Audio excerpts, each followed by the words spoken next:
Hello, this is Lewis Cole with World Branch. I'm a 35-year-old father of two, so I spend a lot of my time fixing things around the house. And one of the common problems I have is with my washer, my Whirlpool Duet Tumble Fresh 4x4, which every now and then it has a drain error that you'll find in the documentation.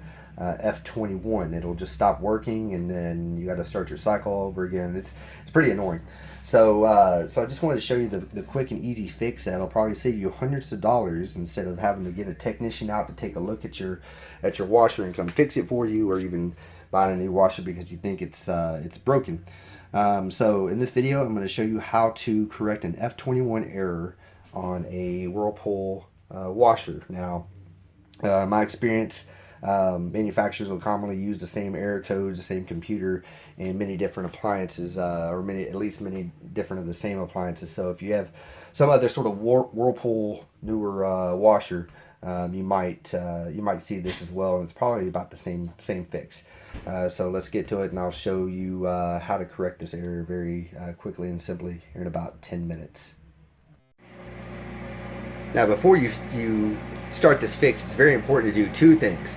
First off, before you power off the washer, you want to hit the pause cancel button. That'll automatically start it draining. That's that low rumble that you hear in the background.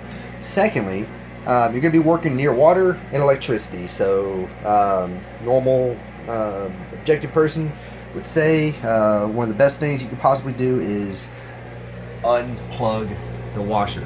We'll do that during the break, but just make sure that you unplug that power so you don't have a fatal accident while you're doing this simple fix. Okay, so once the draining completes, you see that the F21 error is gone, the washer is gone off, and it's very important because you're going to be pulling the water filter open.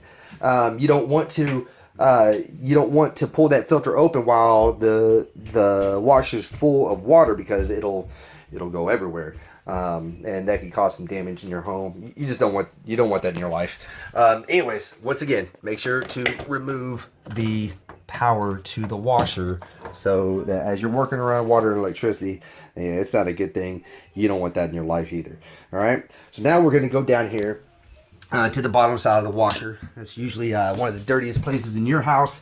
It's definitely one of the dirtiest in mine. And we're going to remove the 3 screws. As you can see, I've already removed the first 2 screws by the power of modern video blogging. And now I'm going to show you how to remove the 3rd screw. But trust me, it is 1/4 inch drive. This thing is not going to want to focus for me, but it's okay. You still get the idea.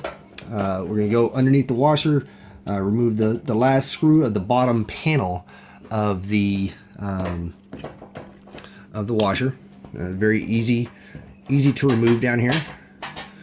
When we get that thing pulled off, should be 3 screws in the end, and then you're going to remove that panel. So it's just simply by lifting up and dropping it off. That easy. All right, now you're underneath the washer, and there's all the gadgets and everything that make it happen. All right, so the main part that you're going to be looking at, you're going to have this big white circle piece right here in front, and this is your water filter. Now, this thing is a beast to turn by hand. As you can see, mine's all chewed up from previous times I've had to clear it out, and I've had to use a tool of some type to grip onto it to get the leverage that I needed to get that thing off. So that's what I'll do here. Usually I use something like a pipe wrench because it gives me the leverage. I need to get in there and grab it and then turn that thing, at least to get it started. You have to turn this tab that's on the lid away from this niche that's on the actual filter to get it out. One full counterclockwise turn. So that's what we'll do now with the pipe wrench on the actual filter here. And I won't show you that pain, but I'll show you as I pull. So this is a problem I sometimes run into whenever I have to remove the filter. You can see that there is some water starting to drip as I get that filter loose out of its hole. So And that just means that, you know, you do have a clogged filter and there's some water on top of it that is unable to get completely out, unable to completely pump out. So it's gonna drain. It's got to go somewhere. So what I usually do is I'll shove a couple of rags here, one below the bottom pan of the washer, and then one immediately below the filter, because usually whenever it does this, it is copious amounts of water, and you're gonna have to deal with that. It's just gonna be part of the pain of doing this repair. But you know, at least you're not paying someone else to do it, right?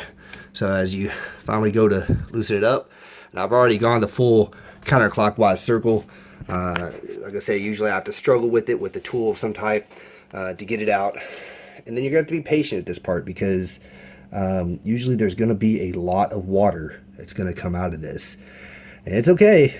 You just gotta have a plan to catch it. Usually I'll go through several rags to get this done, to get it done properly. So I'm going to go ahead and drain out the rest of this thing, and then and usually what I'll do is I'll fill up a rag, pull that guy out, put a new one in there, and usually the laundry room will get pretty wet and whatnot. Just part of the pain of this repair. But you go through it, get it done, and get that filter out of there. Okay, so I finally got all the water drained out. As you can see, I've made plenty of a water mess around here, which is fine. That's just an easy mess to clean up. Something that might be useful is that something better than, you know, just trying to clean it up with rags as you go, would be a shop vac. You know, if you have a wet dry vac that you could use, might be a lot more helpful. But you see some water still draining out there from the filter as I pulled it out, but it's finally mostly drained out, so I'll be able to easily clean that up after I get done. Now, when you pull out the filter, you'll see this little thing. It's not a disposable filter or a changeable filter. It's just a big filter to catch large things, so it doesn't get into the water pump there. Usually, whenever I pull this out, I will find kids' socks stuck right here in this tray, and that's what's causing the F21 error in the computer, because it's backing up the pump. Unfortunately, this time it looks like I have some items that are lodged back there. As you probably see, some items lodged back there in the tube. So I'm gonna get me a coat hanger or something like that, and get that stuff out of that drainage tube there in the back, so I can actually unclog this problem and get rid of that F21 error on the water. So a simple solution, you've probably seen something like this before, but if you have a clog in a tight space like that hose down there in the bottom of the washer, just simply find a clothes hanger. You're gonna make yourself a metal hook as clothes hanger by unraveling the top of the clothes hanger, and you know, just sort of straighten it out to give yourself a hook where you can reach down inside of that drain hose and easily pull out whatever's clogging it up. I'm going to pull this together, and then maybe just, you know, bend it over so that you don't have that sharp edge that's going into that hose, because you don't want to poke a hole in it or anything. But you have a little scraper loop that you'll be able to use to easily pull your clog out without issue. So let's see how this works. All right, here we are with my hanger up inside of the drain tube, and I'm going to pull that out. You probably expect a good deluge of water as we pull out the rest of the clog for anything that was up behind it. No, that wasn't as bad as I thought it was, but as you can see, that is a little girl's four-year-old little girl's sock. That's usually what's clogging it. I suggest using a baggie, some sort of laundry bag, whenever you're washing small items in these types of washers, because this tends to be a common problem, and that's pretty nasty, especially when it sits there for a while. So have fun with that. Now that we have our clog clear, we can just simply do everything in reverse. So put this thing back on, and like I said, that last 3/4 turn is going to be a beast, but you have to complete it. You have to get this notch back over to this notch to make sure it's completely closed so that your washer doesn't leak as you continue to do loads. So I'm going to go ahead and continue to do that now. And just so you can see this is how I do it. I literally bite down hard on that thing with a pipe wrench and turn it. The struggle is real with this, but you got to get those notches to meet, and that way you can ensure that thing's not going to leak. Hopefully you don't have to do this as many times with your Whirlpool washer as what I've had to do. But then all you got to do is just affix that panel back to where it was. So I'm gonna go and pull this rag out. Let me get my panel back over here, and exact opposite movement. So all you do is you get that top portion there, and